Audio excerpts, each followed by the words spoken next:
Welcome, welcome, welcome to the podcast of The Invisible World of Jeremy Jonz, where it's not so much about how to live your best life, but how to show up and live your life. Thanks for joining.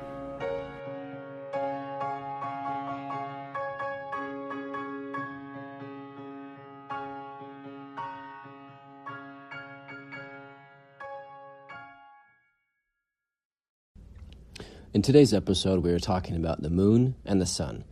So even though you've just started this episode, I want you to shut it off. Yep, go ahead. Thanks for tuning in, but first you have some homework to do so this episode really sinks in. Starting tonight, your homework is to look at the moon. Note the time and the phase of the moon. Is it full, crescent, half, new? Then check back in 2 weeks and do the same analysis. Also, during the 2 weeks, every day around noon, go outside and observe the sun. Where is it in the sky? And get an idea of how bright the sun looks. Pause me now. Okay, did you do it? And I'm betting that you probably didn't. If you didn't do it, then at least do the homework in your invisible world. What did it look like? Take a few seconds. At least do that. Great. Keep all that in mind, because first I'd like to start with a story, which is really the whole genesis to this episode. My son started at a new middle school, and after the first week I asked him how it was going. He said he was nervous about making friends. He didn't know many people. Lunchtime the first week was lonely. He said if some people would only come up and say hi, then he'd be happy about the new school. And right now it was a total drag. In my sage, fatherly tone, I told him, "Look, son, you are not a moon. You don't need to sit around and wait for someone to shine on you. You don't need to reflect their light. Look," I told him, "literally, you are made out of the same things as a star. You are a star. Be a star. You go say hi to people first, because that's the power and light that's inside of you. You're not anyone's moon. You don't need to actually wait around for their light to come to you." I must confess, I felt like a total genius parent. And then I realized, wait, I'm actually doing the same thing, because I was recently at this business meeting, and I made the common, almost automatic error of stacking myself up to the other attendees, who had way more money than I did, and more material success, more notoriety. How could I add value to them? Gosh, most of them were way more financially successful than me. So I doubted myself, and I turned off my light. Well, if anyone wants to talk to me, and hopefully please someone here does, hopefully someone comes over to say hi. Well, gee, I was making the same mistake that my son was. And then I remembered, hey, Jonz, you're made from a star, so act like it. My podcast, as you know, is about being students of life, students of energy. It's about being students of the invisible world that's within you. And today's episode focuses on being students of nature, of the sun, and what it teaches us. Today we're going to hit 7 lessons from the sun, our good old star that relentlessly shines brightly for us. First lesson. The Earth is actually not the center of our solar system. For millennia, we used to think the sun orbited around the Earth, that Earth was the center of it all. That used to be common knowledge. It used to be, quote, the truth. Like some of those early scientists, you were even ridiculed if you thought otherwise. Illusions. What does the sun teach us about illusions? What are other illusions in your life that you believe that seem true? Do you believe you aren't smart enough? Do you believe it's bad to have money, that it's noble to be poor? Do you believe that you've missed your chance at creating the life you want? Having the relationship or the money or the health or giving your gifts to the world? No, that's just an illusion. One of the most rampant, illusionary energies in the invisible world is called fear. Michael Jordan, the champion great athlete, he knows all about fear, more than most. He's been in a number of big stage sports and business failures and opportunities. But instead of fighting it or running from it, he danced with it and befriended it. I mean, he knew exactly what it felt like. He said, "One day you might look up and see me playing the game at 50. Don't laugh. Never say never, because limits, like fears, are often just an illusion." So be on the watch. Be ready for them. Audit yourself daily. Shake out the illusions daily. Because it's kind of like Waldo Emerson said, quote, "There are as many pillows of illusion as flakes in a snowstorm. We wake from one dream into another dream." In fact, our whole egoic mind is an illusion. I love what Wayne Dyer said, total stud. He said, "The ego is only an illusion, but a very influential one. Letting the ego illusion become your identity can prevent you from knowing your true self. Ego, the false idea of believing what you are and what you have or what you do, is a backwards way of assessing life." Great quote.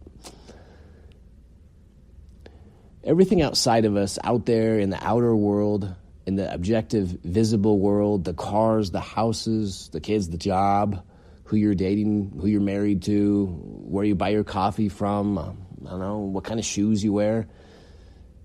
It's really just all an illusion. Not just the bad, negative programs we play in our heads, but some of the seemingly positive ones can be dangerous too.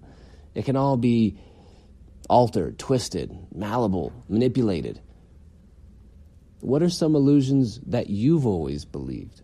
For example, I used to believe that if you were in love, that your relationship to your partner would totally last. All you need is love. But have you or a friend ever ended a relationship only to hear them say, "Gosh, it's too bad it didn't work out because I sure love them. I still do." It takes more than love in a relationship to work, right? It takes more than love to last the vicissitudes of life. It takes communication and work and relationship tools and so on. Honestly, I'm embarrassed to say I used to think that if you desired to make millions in life, that you were selfish, bad, primally basic. I thought that it was wrong, that being poor was somehow superior and noble. But then I met unselfish millionaires who did a lot of good. And I also met very selfish people who were poor. I believe that you needed to get a college degree and work hard at a job, that you needed to solve complex world issues or come up with some patented innovation to make big money. And then I saw and met people who have no college degrees, who transact simple businesses and are loaded. Take Kylie Jenner, who's worth over $1 billion, or Steve Jobs, or like my neighbor down the street, who I'll leave unnamed. There's no college degrees, but they have loads of money. Like, say, Larry H. Miller, the Utah Jazz pro basketball team owner. He made his money just selling a car. Simple. And then he did it over and over again and built up massive car dealerships. And the list goes on. You think of ones that stand out to you. Okay, what else? What else here in this invisible world of illusions? Well, I used to believe an illusion that once you hit 40, your health would deteriorate, your body would start falling apart. But then I learned about a guy named Klaus Obermeyer. He's a Colorado ski nut and entrepreneur who was just getting his world-class health started when he was 40. And he was still skiing when he was 100 years old. So thank you, Klaus, for showing me the power in not limiting your health and waking up to blind illusions. Here's another common illusion I used to believe. That to be a top professional football player, you had to be an extreme athlete. That you had to be like this chiseled specimen of raw muscle and speed and strength. Turns out that was just an illusion. Be very careful what you believe. Guard it. Have strong opinions weakly held. See, Tom Brady, the world's most successful quarterback, already knew he was a star, not a moon. Trying out for the NFL Combine decades ago, people said he looked like a Maine giraffe when he ran, slow and mildly average. Good college player, but didn't have the athleticism for the pros. He was barely drafted and won the last rounds. But Tom is an expert in the invisible world. Even if you don't follow football, you've probably heard of him. As a rookie, before he was a starter or had professional success, he told the owner of the New England Patriots, "I'm the best decision this football team has ever made." He could have followed a bunch of popular illusions about size, athleticism, and feared and limited himself. But instead, he let the light that was already inside him shine. He knew his true colors, and he let them out for all to see. The Super Bowls, the wins, the successes were simply a byproduct of his invisible world. It's like Galileo Galilei said, quote, "You can teach anybody anything." Actually, I missed a word there. You can't teach anybody anything. We can only help them discover it within themselves. And when we discover our own color of magnitude, like Tom did, special things happen. All right, here's another illusion that I used to believe, and I love this one because I'm short too and relate with this one. I used to believe that you had to be tall and massive to play in pro sports like the NFL. But then I saw Julian Edelman win MVP of a recent Super Bowl, and he's probably 5'9", 5'10", 190 pounds, something like that. Easily the smallest guy on the field. Yet he was voted and deemed the most valuable, and in a championship game, no less. How does this happen? The limits we put on ourselves in the invisible world, we must always remember, they are optional. So push that pause button, because this only becomes active currency in your life if you can discover and apply. What are limits that you've put on yourself? Maybe some of them for years, for decades. You can rewrite that story. How is that illusion that you used to believe, that obstacle, actually your best advantage? This right here is not an illusion. If you relentlessly and boldly believe in yourself, beautiful, wild, enriching experiences will happen reliably in your life. Let's do another one. Let's do another one of these illusions. Let's see.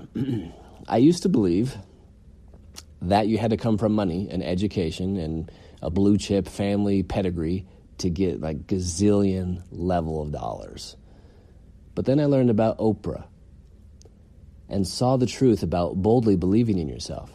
You see, that's an exception. I mean, come on, she's freaking Oprah. But don't get it backwards, though. It's not easy for her because she's Oprah. She's not Oprah because of the billions of dollars and success and admiration.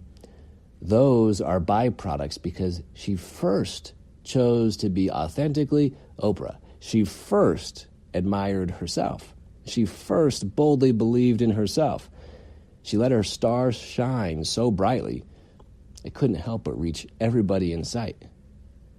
Just like the sky, first the star lives and shines, and then eventually, even traveling at the speed of light, there's a delay before that light reaches us.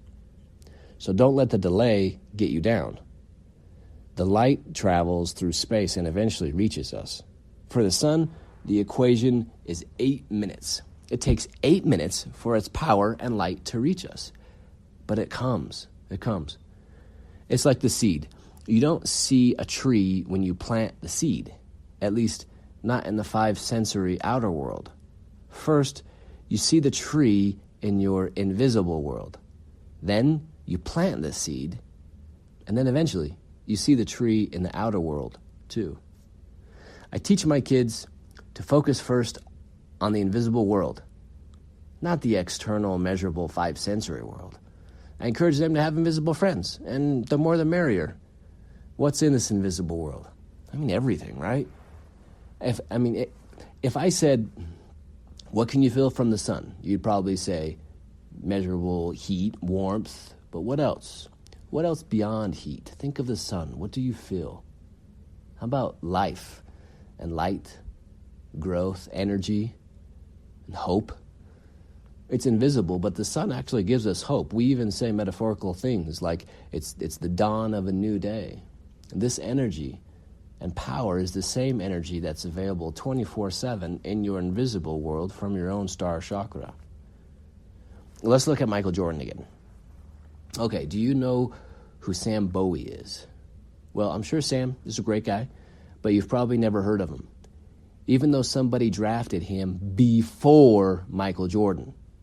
How does Michael Jordan, the best player of his time, get picked third in the NBA draft? Easy. It was just an illusion. It happens all the time in drafts, just like it did with Tom Brady. What happens in the outer world, the shapes, textures, words, measurements, outside of us isn't fact, isn't reality. That's just the illusion. The true reality, the evidentiary facts, that's actually the world that lives inside of us. So do this exercise with me. Think of a gorgeous vacation spot you've been to. Think of all the forms, shapes, textures. Maybe there's a beach and sand and ocean and palm trees, pina coladas and no worries. Or maybe it's a snowy mountain and a cabin. Maybe you've even won the trip for free. Whatever, just think of the place in your mind. Now, have you ever been on vacation in a beautiful spot like this and been worried or depressed or anxious? This has happened to me, and more than a few times. I'm in the outer world of paradise, but I'm stressed about a situation back home, a business deal that's gone south, a money problem, or I just got in a fight with someone on the trip. Or I'm thinking about, why can't I be successful enough to own my own cabin here on this mountain lake, and why do I have to rent it? That's because, actually, in reality, we live in our inner world, no matter what's happening outside of us. Jordan didn't say, oh, okay, well, the facts are in. Looks like I'm about the third best player, so I guess I'll play like that. No. He had a burning inner world that he knew who he was. Like in Buddhism, it says, don't depend so much on anyone in this world, because even your own shadow leaves you when you are in the darkness.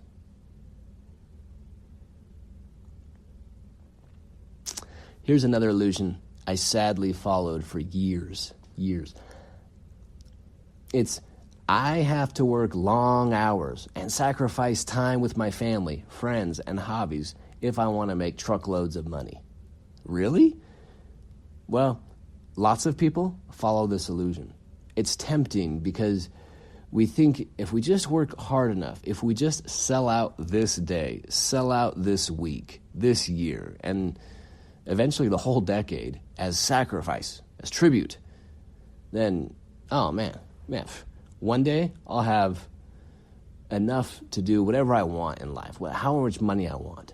And then one day I'll work on that podcast. One day I'll write that book, I'll sing that song, I'll join that charity, I'll fix my marriage, I'll enjoy some hobbies.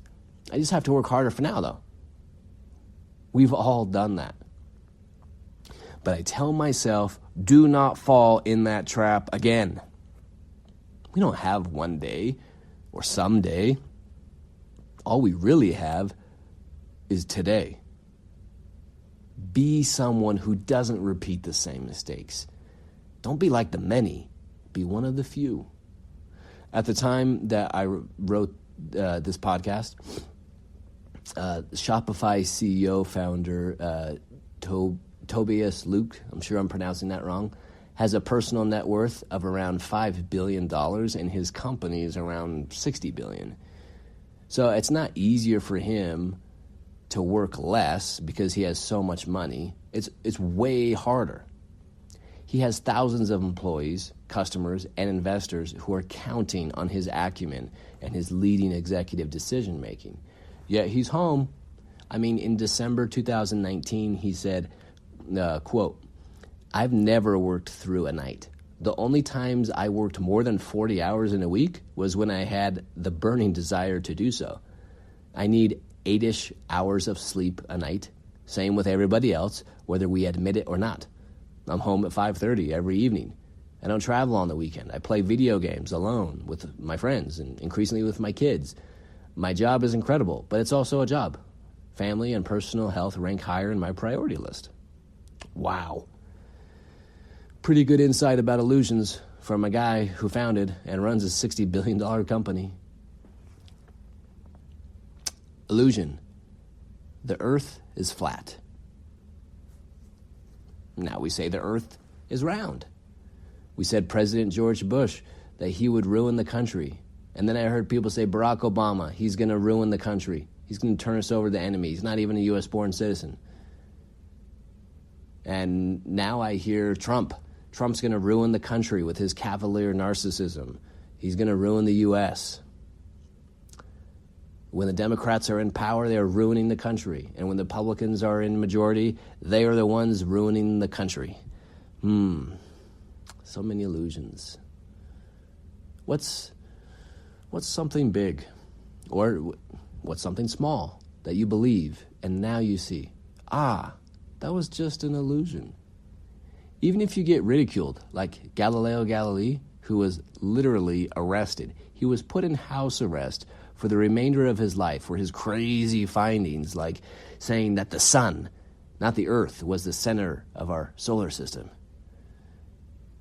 Yeah, maybe it's, I'll never find love. I'll never get out of debt. I'll never lose the weight. For me, I'm going bald, and it's hard for me. I usually feel embarrassed about it, and my illusion was that I'm just not good looking or attractive anymore if I'm bald. That was my truth. It's over, wear lots of hats. But Dwayne "The Rock" Johnson, he was recently voted the sexiest man of the year. Total cue ball. Maybe, what are more illusions? Maybe it's I'll never beat depression. I'm not really a funny person. Or I am a funny person, but I'm not a smart person. I always have to take these pills. I'll never gain the muscle. I'll never have wonderful friendships. Probably won't get into that school I want. I can't get this business off the ground. I'm not good at relationships. My marriage will always suck. I'll never have the time to write my manuscript. No one likes my music. My podcast is a failure. It was glorious, glorious, mind-blowing, yet awfully incriminating, stifling illusions. Be careful. And remember, that's all they are. Reminds me of what Mark Twain said. I've known a great many troubles in my life, most of which never happened. Let's do a few more illusions. Illusion. Flying is impossible. Only the birds do that. Humans can't fly. I mean, come on, we have thousands of years of that prove humans cannot go up into the sky and fly over a mountain. That was considered the, quote, truth. But where there's a will, rather, where there's invisible vision, there's a way. Turns out that whole can't fly thing was just an illusion. Sure, now we take it for granted. I mean, I live in Colorado, and I've flown over the Rockies hundreds of times. First, those brave souls, amidst ridicule, believed boldly in themselves. These creators of flight, in their invisible world, they first saw the flight. In their sacred, invisible eyesight, they trusted their infinite intelligence, their sixth sense. They knew that would be more compelling than any objective five-sensory fact. I mean, they didn't just open the garage door one day and saw a plane and started it up. It all happened in their invisible world first. See, they opened the garage to their soul, then they got to work. Remember, it's not what happens in our lives that matters, but the story we tell ourselves about what's happening. That's what matters. And that's why the quote, 2 men can look through the same bars. One sees the mud, but the other the stars. So here's the rub. If we don't believe in all these illusions, what do you believe? You always believe in you. You follow your star burning inside you, relentlessly and boldly believe in you. Instead of keeping up with the Joneses, spend time keeping up with yourself. How are you doing, huh? I mean, what kind of day do you want to create? Ever notice how much energy we spend trying to catch up with other people? We spend a lot of time meeting up with possible customers and clients and friends, and we got to grab lunch, we got to grab coffee, we got to catch up, we got to text, we got to call. I have a friend who was traveling through a foreign city on business. His inbox was jammed, he had calls to make. He could have just gone to the airport lounge to keep working. Here he was, and he was alone. He just finished his last meeting. He had half a day left in this beautiful country before his flight left. And instead, he chose to unplug. He bought himself a nice meal, a ferry ticket, and he toured around for half the day and spent the time catching up with himself. Gosh, it's so easy. It's so slippery to get into, wow, the Joneses got a new car, a new toy, a new boat. Their kid made the team. They just started a charity. They don't fight. They have money. I heard they even had their mortgage paid off. They don't have this health issue. They got into the university they want. Or, why can't I just be more like them? Why can't I just be a freaking moon and orbit around their brilliance? Why? Well, because you were made from a star to be a star. I mean, listen, even if you had their rolling thousands of acres of lush, wavy green grass, you'd still have to make effort to water it. And you'd still have to pay the water bill. So just water your own grass.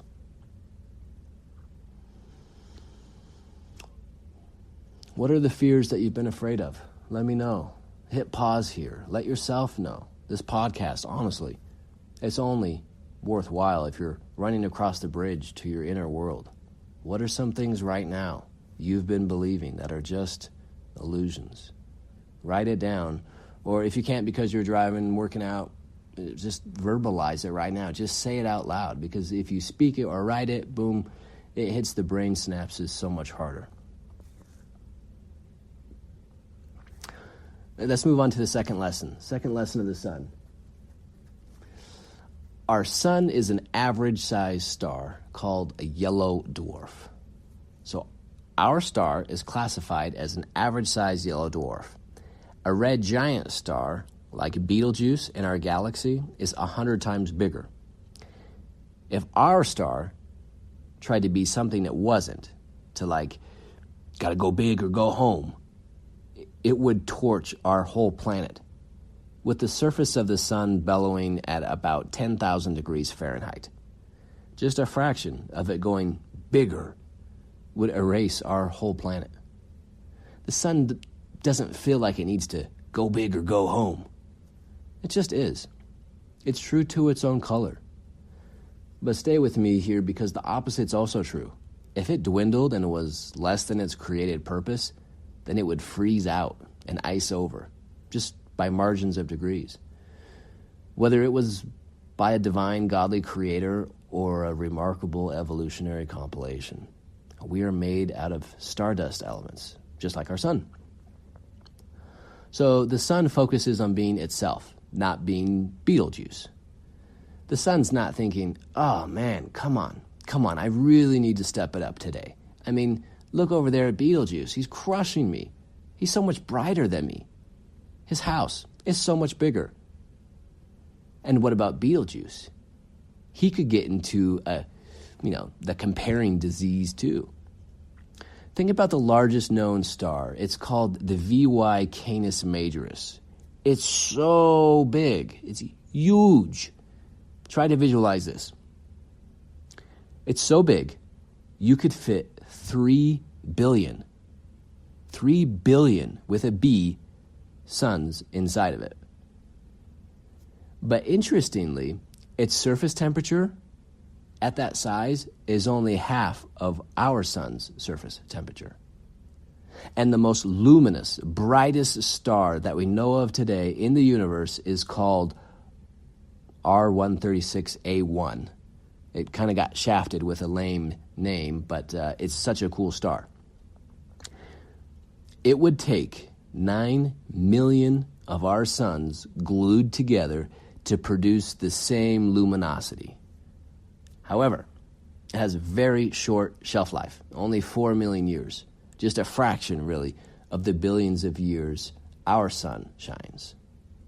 All these stars, they all just shine their own true color with advantages, disadvantages, colors, different temperatures, different life cycles. They shine to the degree of their purpose. We'd be wise to hear what the famous singer Celine Dion said. She said, quote, "I'm not in competition with anybody but myself. My goal is to beat my last performance." Now, I think that's a sound way of living. You don't need to be brighter than anyone else. The benchmark is, are you reliably shining your true light each day? And I'm not saying that we don't need anyone, that we're independent of each other. I'm saying for every action, there's an equal and opposite reaction. We depend on each other, but as a star to a star, not as a moon to a star. The space between each star keeps them in alignment. Stars are constantly pushing gravity and energy out, and this creates an interdependence for the other star to have its own creative space. A star stays stationary. I'm going to stand here and shine my light. It may be shorter, longer, brighter, duller, cooler, hotter, but I shine what I have. If this was out of balance, every object impulsively chased by every flickering light, there would be continuous galactic collisions and explosions, and at the very least, not enough space to form and gel into your own star and solar system. It's hard to not like Jeff Bezos, the founder of Amazon, aka richest guy in the world. Sure, now he's a gazillionaire who seemingly scores touchdown after touchdown. He's running up the score on total world domination. He's scheduled to be the first trillionaire. That's it with that T. The first trillionaire in about 6 years. I don't even understand how much money that is. I still get excited when I find an extra 20 in my back pocket. But 20 years ago, when he was starting the Amazon business model, the size of his star was just making used book deliveries, literally out of his own garage, literally packing boxes himself at the post office to ship out. Man, what I would give to be standing in line next to him at the post office. I can see it. With us standing in line, I would have asked him, "So, what are you in for, Jeff?" "Oh, I have this business that ships out new and used books." Me. "So, you just ship people books, huh?" "Ah, that's nice. It sounds cute. Good for you. Good luck with that, buddy." I've replayed this movie a few times in my invisible world, and I believe he would have responded, and Jeff, if you're listening, correct me if I'm wrong here, I believe he would have responded with his trademark confident smile. "Oh, you don't understand. I'm building and growing something beautiful, enormous, and unique. The painting's not done yet. You're just catching me at my first brushstrokes here." He wasn't trying to be like Walmart or build a mega coffee chain on every block. He wasn't standing there in a black turtleneck, imagining the world and thousands of songs available at a thumb's touch. Instead of sitting in line thinking about how to be a moon around someone else's big star, he was steady and stationary in his own light, his vision, and the faith of his plan, burning the best way he could for him. Now, he basically pays millions of others to stand in the post office line and make deliveries. But I still feel the same energy coming from him, still trying to burn and glow the best way his star can.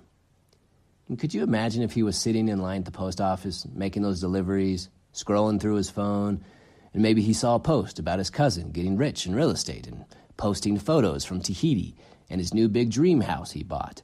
What if he decided to jump into real estate instead of being true to his creative purpose? What if he started judging and being his biggest critic instead of his biggest fan? Could you imagine the self-talk? "Oh man, what am I doing sending these stupid books off? How much money can I actually make on this used book? I'm making like $1 on shipping this book out. and I'm standing in line behind this grandma sending 80 packages to her grandkids, I should be the one in Tahiti. I should be building something great, not standing in line like a regular minion. But now he can buy the whole country of Tahiti. So let's tear a page from his playbook and be right now your biggest fan. Whatever kind of game you play, no matter the size of the field, no matter the league you play in or the position you play, be your biggest fan and always, always bet on yourself. Third lesson about the sun. The sun is shining right now. Look outside right now. I promise the sun is shining right now. Even if you can't see it, even if you can't feel it, even if it's nighttime, even if it's stormy, rainy, snowy, don't be distracted by those circumstantial temporary clouds. The sun still shines above them. And the sun doesn't say, I'll wait for tomorrow to light up. It's burning right now. The sun isn't worried about how bright it can be tomorrow. It just shines how it shines, and that's okay. Look at the lilies of the field, how they grow, Jesus said. They're not worried and inching around so they can get more sunlight to be taller than the flower next to them. They're not even trying to grow. They're just being. They just grow. They don't say, gosh, I'm never really going to be as tall as that tree over there, so, why try? They just enjoy the sunlight. So feel and be. What am I going to do with my sunshine today? What am I going to create, experience? Whose life am I going to touch today? And hopefully it's your own. So take therefore no thought for the morrow, for the morrow shall take thought for the things of itself. Sufficient unto the day is the evil thereof. And be not afraid, only believe. And if you want your spouse to believe in you, or you want your kids to, or your friend, or your boss, or your employees, or your customers, or your students, your coach, you must believe in you first. Then it's like the radiation from the star. Abundance and opportunity, it will be drawn to you, and it will orbit around your energy. The sun is too busy shining to count how many planets and moons are following it.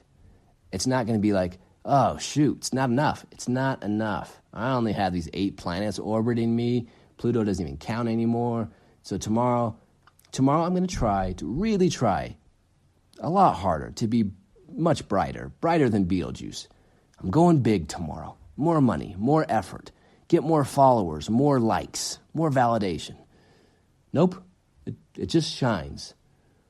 What's the sun output going to be like tomorrow? I've studied this, I've been following it, and I have the answer. It's going to be about the same as today, pretty much. And you know what? That's perfect for us. Because any hotter, we would be toast. And any colder, we'd ice over. It's just right for us. And you are just right for you. Let me say that again. You are just right for you. So stand and shine.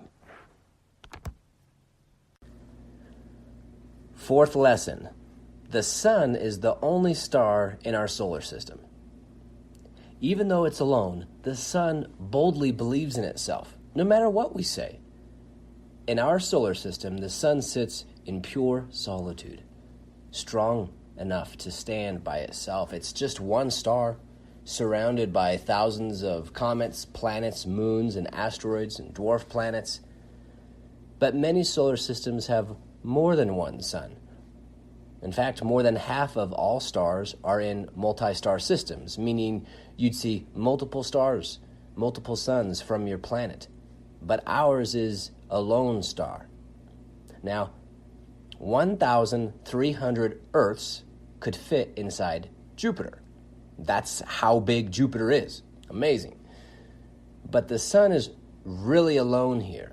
In spite of the size of Jupiter and the other planets, the sun is a whopping 99.8% of the mass of our solar system. That's mostly alone, yet it still shines its beauty reliably and consistently unperturbed.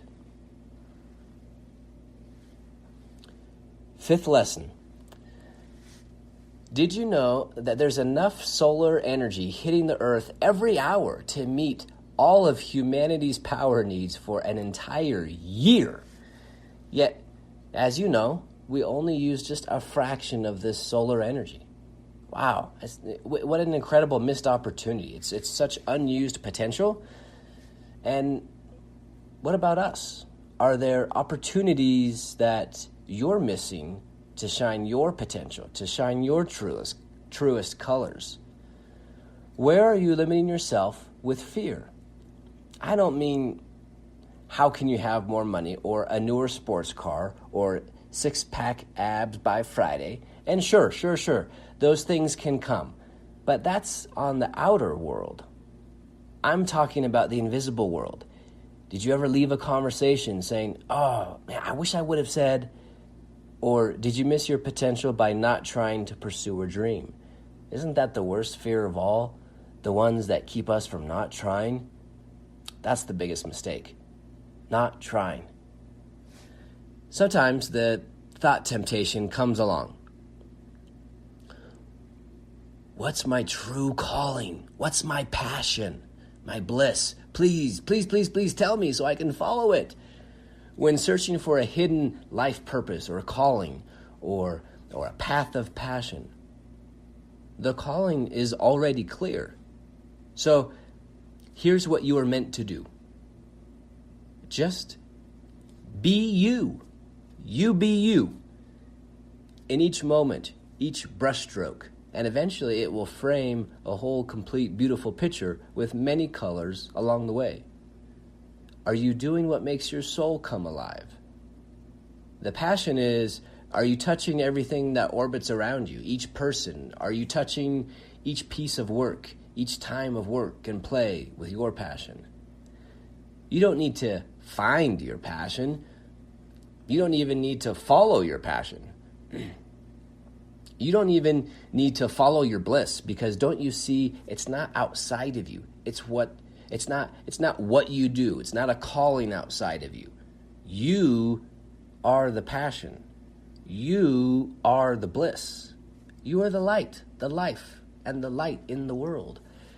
So your calling then is to believe boldly in you and share it wherever you go. How and where you express it may change over time, but everything you need, it's already inside of you.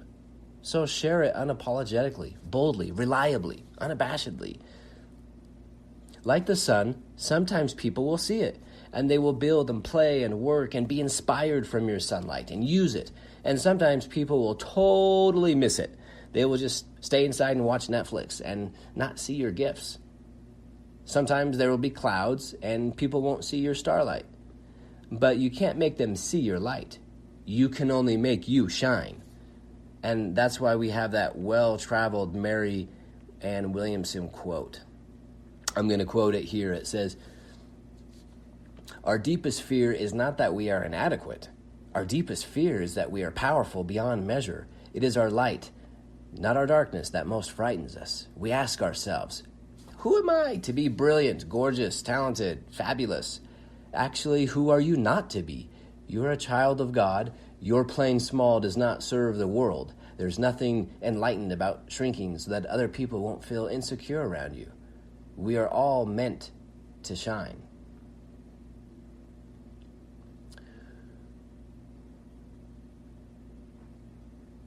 Sixth lesson.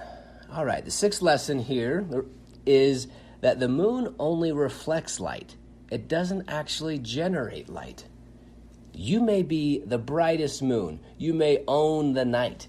But once the outer circumstances evolve, once Earth's alignment shifts, once someone says that one thing you can't stand, or you lose this or that, or you don't get the new compensation raise, or you don't get that new friend, the relationship, the contract, well, if you're a moon, you fade into what's called a new moon phase, where it's dark and you're not even seen at all in the sky. And you have to wait for changing circumstances on the five-sensory outer world. But the higher outcome, well described here by Viktor Frankl, the Holocaust survivor. He says, quote, "We who lived in concentration camps can remember the men who walked through the huts, comforting others, giving away their last piece of bread. They may have been few in number, but they offer sufficient proof that everything can be taken away from a man, but one thing, the last of the human freedoms, to choose one's attitude in any given set of circumstances, to choose one's own way." Now, I don't want to get too scientific here, but we could survive without a moon. We'd have some tidal issues. The Earth's tilt would be altered without the gravitational pull, so there'd be shorter days, and a year would end up being more like 1,000 days instead of 365. Now, I'm not saying the moon doesn't have a place and a role. It's tough. It's tough, but we'd make it. But what if we lost our sun? That would be catastrophic. So consider the following. I act like a moon when I, 1, judge my brightness, either as inferior or superior, against someone else. 2, I put a bushel over my ideas and hopes and dreams. 3, I act like a moon when I think I'm not strong enough or smart enough to handle a situation. 4, let me be vulnerable here and share one of my moon moments that I had. And listen, I'll add here, don't judge your moon moments. I'm trying to love mine. Don't waste them or shrug them off or try to cover them up. Cherish them into tuition moments that enable learning and clarity for your real star power. Okay, so I loved basketball. I mean, I was the kid who played all day outside. I remember my hands cracking in the dry Colorado winter air, and they would bleed, and I would smile. I love this. And I loved every minute of it. I mean, I was the kid that knew every pro player. I collected hundreds of basketball cards and player signatures. And I remember when I was 16, I made the high school JV team. I was thrilled. My plan to play in college and one day in the NBA, it was staying intact. So our first game arrived. I didn't know what to expect. I didn't start, and I didn't play the first quarter. But that's okay. The second quarter, the other subs got in the game, but not me. At halftime, I figured, hey, it's okay. It's okay. No need to panic here. This was just the first game of the season. The coach is still trying to figure out rotations or something. They'll be ready to go. The third quarter, my star stuttered. It was shining only like intermittently. I didn't play the third or fourth quarter. The game was a blowout. I didn't even get to play in some trash time at the end. And that's right when my star faded out. I was crushed.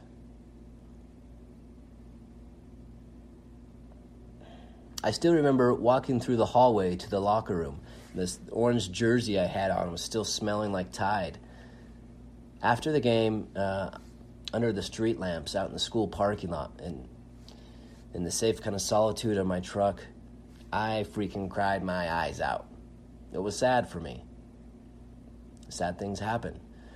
But what's worse, instead of believing and trusting myself, instead of the sadness teaching me, hey, you can do this. You can be a great player and a great addition to this team. Don't give up. And instead of that, the rest of the season, I let the coach's perspective determine mine. I let the dark clouds settle in, and it blocked my starlight. And I mooned it the rest of the season. I let someone else dictate my brightness. I orbited that season around whatever the coach thought of my skills. I let someone else dictate my plans and hopes. Eventually, I learned that lesson. I paid my tuition there, and I don't repeat that same mistake. And I've since vowed to never let that happen again. Yes, learn from others. Take feedback. And yes, enjoy their light as well. Have mentors. Not in order to be like them, but pick the ones who help you be more like you. You know, the law of attraction has been so loosely thrown around over the years, I feel that it's really confused us. What's this mean anyway? All this talk about law of attraction. I've heard it as something like, if you don't have money or whatever you want, you believe, you invite it to come. Come to me. If you want the parking spot at the front of the store, you invite it. Come. If you want a new friend, you pray. You believe. I want this. I believe. Come to me, baby. Come, hum. But it's not so much you will get what you most earnestly need and attract. That's okay. It's okay. I mean, don't get me wrong. There's plenty worse things to think. But a higher outcome is the truth that everything that you most secretly desire and crave, it's already inside of you. That's not just pleasant hyperbole. It's kind of like what the mathematician Blaise Pascal said. Comfort yourself. You would not seek me if you had not found me. If I ask you what your secret wild dreams are, the ones you're afraid to tell people because you think they'll laugh, you have those ideas in your invisible world already.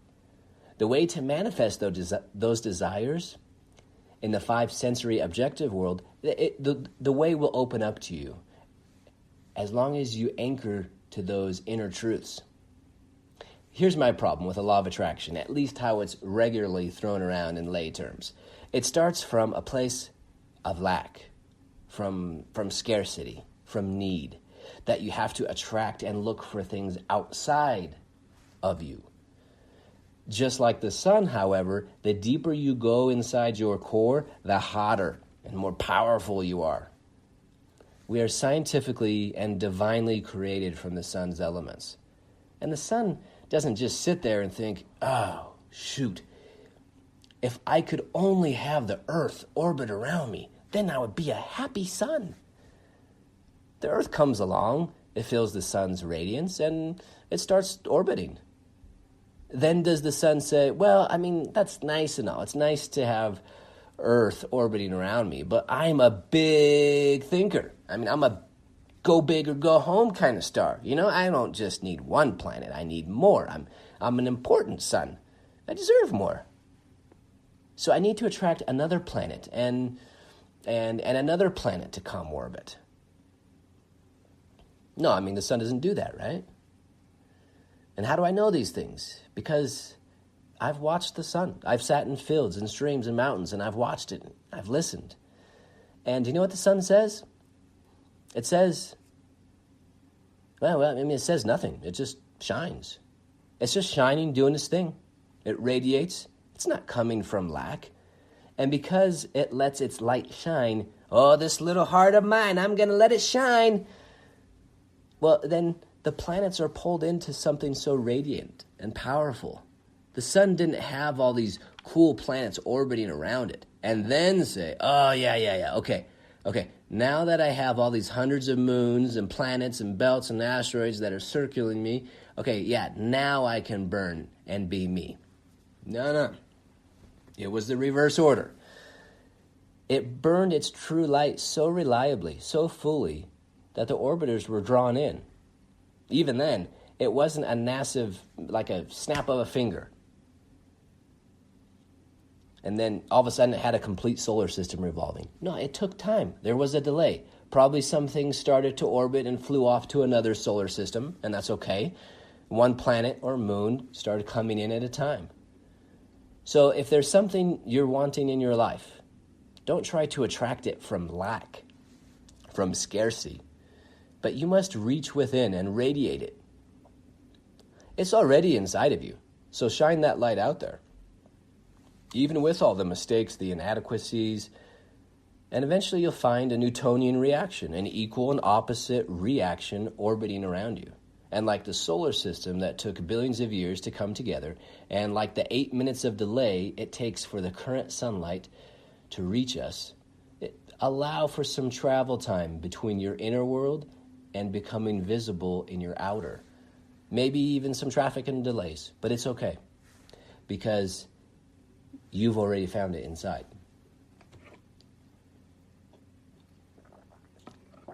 Think. Okay, when do you ever catch yourself being a moon? What does that look like for you, huh? I mean, when you go into a business event, a church, a book club, a night out with friends, hop on Facebook, you're doing postings. Are you planning out how to orbit around the other people there? What level of your star do you truly share? Are you doubting people will like you? Is your invisible world already critiquing that you are inadequate or a weirdo?